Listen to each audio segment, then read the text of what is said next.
আসসালামু আলাইকুম এভরিওয়ান, সবাই কেমন আছেন?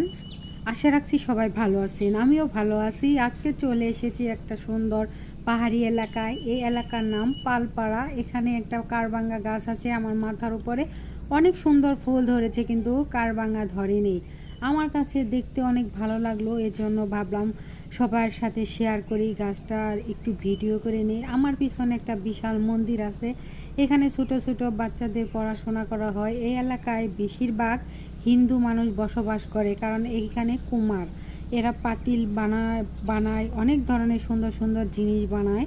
আমার কাছে ভালো লাগে। আমি পরের ভিডিওটা আশা করছি আমি পাতিল বানানো সুন্দর সুন্দর জিনিস বানানো এগুলো আমি দেখাবো। এই চারপাশটা আমি একটু ঘুরিয়ে দেখাচ্ছি। এখানে অনেক সুন্দর বাজার, পাশাপাশি আছে অনেক গাছগাছালি।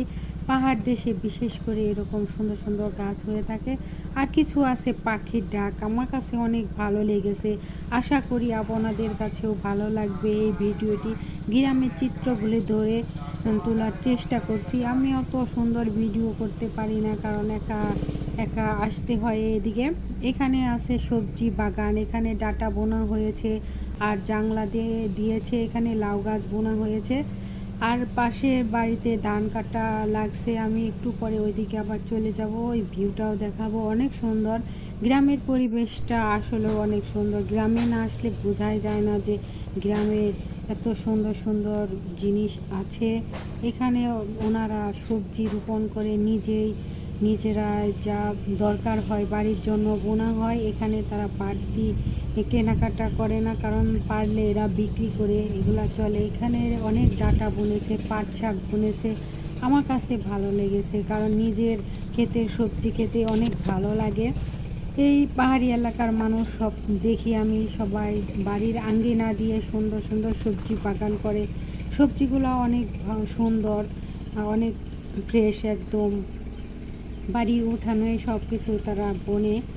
আমি এর জন্য তুলে ধরলাম গ্রামের চিত্র। এটা হলো পালপাড়া। আমার কাছে এই পালপাড়া আসলে অনেক ভালো লাগে। অনেক কিছু দেখা যায়, অনেক কিছু শিখতে পারি অনেক লোকের কাছের থেকে। কারণ এই যে কৃষক যাচ্ছে ধান কাটানোর জন্য, সামনেই মন্দির। আমি এখন আস্তে আস্তে মন্দিরের দিক দিয়ে চলে যাব, কারণ আমার অফিসের কাজ শেষ, এখন আমার বাসায় যেতে হবে।